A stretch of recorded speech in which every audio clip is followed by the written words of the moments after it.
I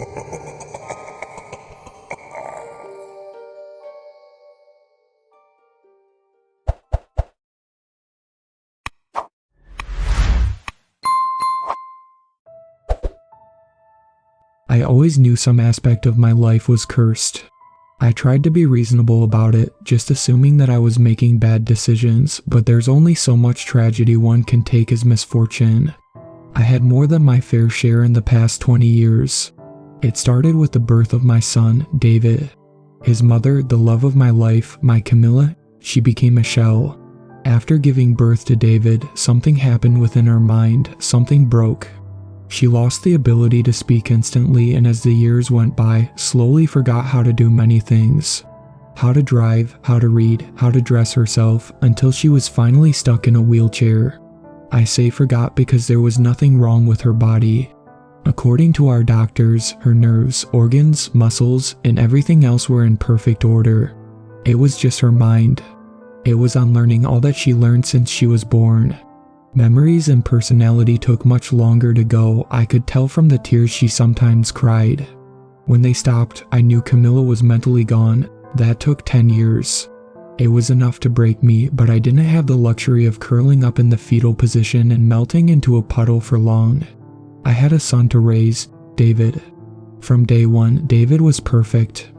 David could do no wrong in any aspect of his life. Incredibly intelligent, progressing faster in school than his classmates. Nothing newsworthy. There have been greater child prodigies, but I think he was just holding back. He had this spark in his eyes when confronted with any problem. It was a confidence and hint of amusement that told me that he had the answer already. As for his behavior at home, he was the pillar of the family. No father should ever have to lean on their son so early in life, but that's what I did. And he was a rock. That's why I never got in his way when he wanted to do something. I let him do as he pleased because I had no reason to doubt that he could look after himself. I expected some kind of ego to develop. I expected David to take advantage of me and my weak parenting, but he never did. David graduated from university at 18 and found a job almost immediately thanks to some connection with another student. He was sending money home every month to pay for a caregiver who would look after Camilla, the caregiver being an ex-professor from that university. I assumed she was getting more money than what she was earning at the university. All those years, since the moment he could more or less look after himself until he left home, I heard the phrase, "Thank God you have David," from everyone who knew our family situation. You might even be thinking that right now, reading this. Yet, I could never quite share that feeling. Without any real reason, I wasn't as happy with David as others were. He intimidated the hell out of me. He had this way of looking at me, reaching out with love, and even as his father, I could never make that connection. I couldn't even bring myself to like him. My son treated me better than any son has treated a father, and in my heart, I felt the same way about him as I do about a stranger I pass in an alleyway. I just wanted to keep my distance. That good he brought into my life should have helped balance things out just a little bit, but tragedy always found me. I lost family, I lost friends. I've watched my colleagues betray me and my work crumble. Even my pets didn't last long, so I stopped getting them. And although I never told anyone, I started to feel the reason for all of it was David. In my head, as damaged as it was, I blamed him. Not just for Camilla, but for everything. Everything. To see him leave the house was probably the happiest I had been in a long time.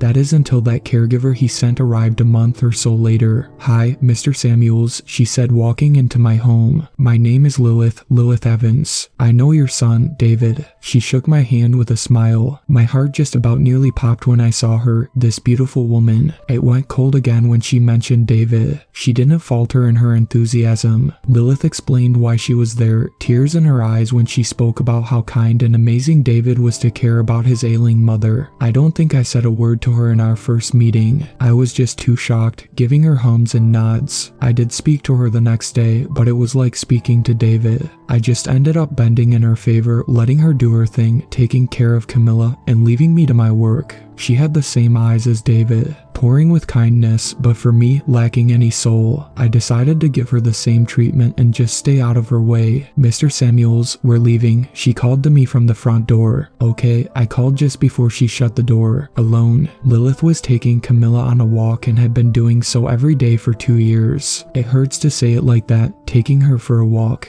as if she was an animal to be looked after. Even now, with bitterness towards myself, I can't help but think it was a waste anyway. I focused on my work, and when I finished, I turned to the TV. I was good at distracting myself from the problems, from my feelings. I could go a whole day feeling nothing, while some inside of me was begging to be resolved. I ignored it even then, staring at the mouths of actors I didn't know, trying to see how fake they were. I fell asleep. I woke up later, much later. The sun had settled, and the room was dark. I had only the light from the TV to help me spot the furniture. Without a single question going through my mind, I went through the house, closing curtains, checking windows, and then locking the doors. I grabbed a glass of water in the kitchen, rubbed my eyes for too long, the lights hurting them, so I just turned them all off. I would feel my way upstairs to the bedroom. There was a rail on one side of the stairs where Camilla's chair lift was mounted. My fingers traced along it. Something was wrong, but I didn't know what. Trudging into the bedroom, I saw my unmade bed and the nightlight coming from the window. The cool blue spoke to my heart, and I fell onto the sheets. Perfect. I knew I could only enjoy it for a moment. I had to get undressed and close the curtains, but I argued with myself before I finally got up. The window gave me a clear view of the backyard, the adjacent lake, and of course, the woods. I saw the neighbor's swing set moving slightly in the breeze, not squeaking. Thankfully, I had snuck over one night to oil the chains. A light flickered among the trees. I looked at them, waiting to see something. A beam of light, a flashlight.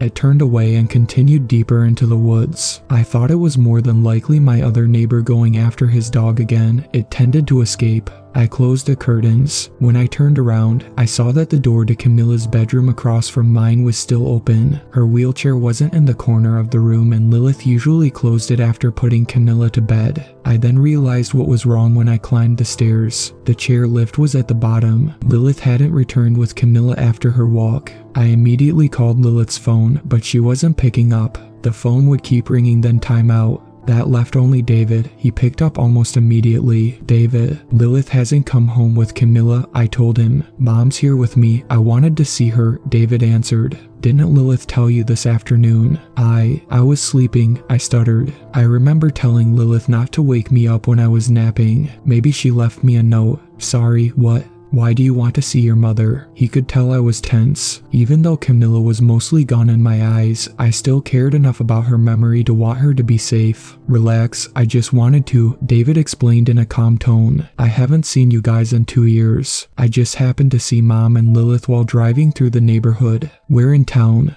Lionel Street, I think. No, where are you staying? David gave me the address of a motel and told me he would come around in the morning if I was available. Of course, I said I was, and we ended the call shortly after that. I sat down at the end of my bed, fell back, and was asleep as my head hit the sheets. Looking back, I was stressed. David was back. How's Aunt Grace? David asked me from the other side of the table. He held his cup of coffee with both hands as if warming them. He had a kind smile. She passed away shortly after her husband, I said. I tried not to think about losing my sister. About a week after you left. I said that last sentence with a little too much anger, but I tried to pass it off as sadness. David looked down, his face painted with concern. After a long moment, I had finished my coffee and David looked up again. His black hair had grown into flowing waves around his chiseled face. I liked her, he said.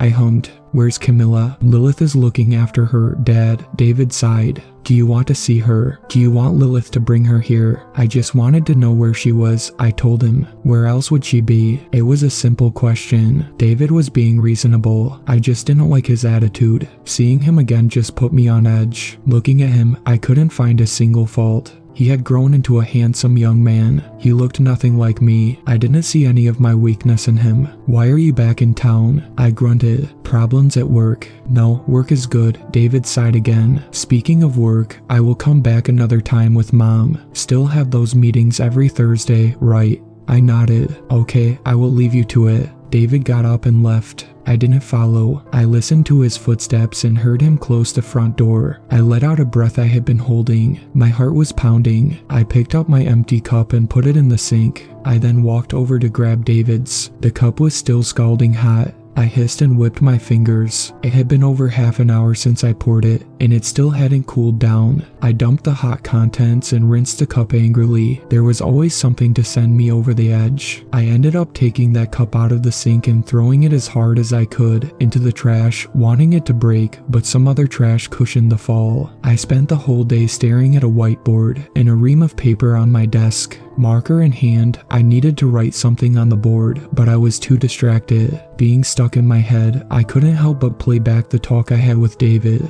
No matter which way I looked at it, I couldn't help but see myself as the asshole. I didn't really care about Camilla. I was unhappy seeing my son, and damn it, I respected him enough for sensing my discomfort and leaving when he did. What the fuck is wrong with me? I murmured. Seriously, I blinked and it was night again. I put the marker down and made my rounds. Curtains, windows, doors, finally ending in my bedroom. I looked out at the lake. The swings were squeaking again. A breeze rustled the trees more than it disturbed the lake. I heard the familiar pitter-patter of droplets hitting the earth outside. Rain, where are the clouds? I said to myself. I looked up at the sky. I could see the stars. No rain on my house, and not a droplet hit my face, but I heard rain nonetheless. I looked down at the ground, but couldn't see anything. Out of curiosity, but mostly escaping my own thoughts, I marched down the stairs, seeing as I was already dressed, and opened the kitchen door to the backyard. The sound of rain was closer, but when I pointed my phone light at the ground, I didn't see anything. I then listened closer and realized the sound was coming from the nearby trees. It didn't sound like the leaves were moving. There was no way I was confusing the two. I walked over to the tree and was almost immediately soaked in water. I stepped back out of the downpour and turned on my phone light again. From the branches and the leaves, rain fell thick and fast. It pooled on the ground and soaked into the earth. The sight of it left me silent and thoughtless. When seeing something that just didn't make sense, my mind struggled to make sense of it. What snapped me out of it was the sound my ears picked up amongst the patter. Crying, weeping coming from the trees, so low and pathetic. It was the kind of moaning sob that only those who were grieving could make. It was how I cried the many nights that followed Camilla's degradation, only that was a long time ago. Yet, the thought of Camilla seemed to get the cogs in my mind moving again. I looked down at my phone, wiped a few stray droplets from the front of the screen, and hovered over David's number. I wanted to call him, but I knew that no matter what he said, I would just want the call to end.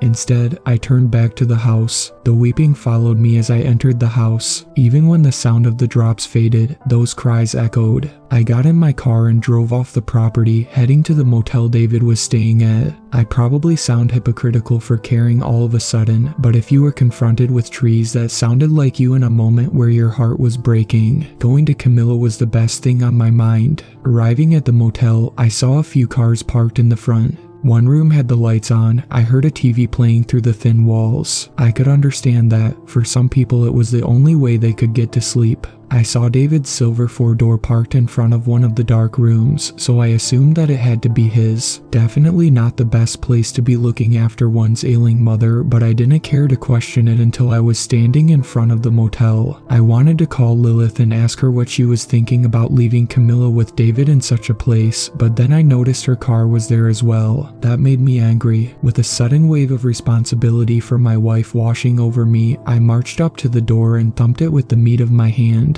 "David, it's me," I growled through the door. "Let me in or Jeremy." It shattered. Everything inside of me. My heart felt so hollow that I thought it might collapse in on itself. My bones were glass, cracking under the weight of my flesh. I stepped back from the door. It opened. The light was on inside. Camilla was standing in the doorway, her body frail and skinny. Her eyes were wide and scared. I knew her body had wasted away, but it seemed to be less saddening when she was in a wheelchair. When she was standing and moving, she looked like a starving prisoner. Yet, I was the one who buckled first. She took a few shaky steps towards me and fell forward. I caught her in my arms and held her against me. She was so light. A bony hand reached up and touched the side of my head as I cried into her shoulder. As her fingertips graced my skin, there was a cold plunge and a sudden fall. It was the same sensation of suddenly falling into a dream and waking up. Only this time I was soaked in rain, kneeling in front of a dark, empty motel room. The door was open. Blood had stained the doorway. I was breathing with a burst of adrenaline. I was in danger, or at least I was a moment ago. I stood up quickly and stepped into the motel room. Blood on the bed, the walls, the curtains. I could see the dark shape of bodies on the ground. an empty wheelchair in the corner. I stepped out, unable to investigate any further. When I had the stomach for it, I trudged over to the reception. I had to make a call. Camilla and Lilith's bodies were covered and carted away. Camilla was untouched, not a scratch on her. The same could not be said for Lilith. Her body was mutilated beyond recognition, but her wallet and car remained in the parking lot. It was safe to assume that it was her. David is the prime suspect in the investigation, although I don't hold much hope for that. It is only because I said so that he is being investigated, but the receptionist reports a different name, a different man entirely, renting that room at the motel. There were no records of David returning to town. Nothing to say he wasn't either. Lilith was the only real connection, but there were problems with that as well. There were no transfers of money into her account from David or anyone. She was a professor at his university, but he never took her classes. Nobody there had even seen the two of them speak. From the outside, it looked like a random person was playing caretaker for my wife, and I just went along with it. I didn't say anything about what I had seen before finding the bodies. I haven't told them about the ill feelings I had towards my son. It's better to leave as much of the unexplained out of my statement. Yet, I believe since anyone has found a reasonable explanation for what happened, mine is the only one that matters. Mine is the only one that pieces things together, that confirms the fears I have regarding my son, that there is something wrong with him, that he isn't the kind of man everyone thinks he is. Only I am too old, too afraid, to do anything about it. I haven't had any communication with David since. I retired from my job last year. I live alone. The trees still weep.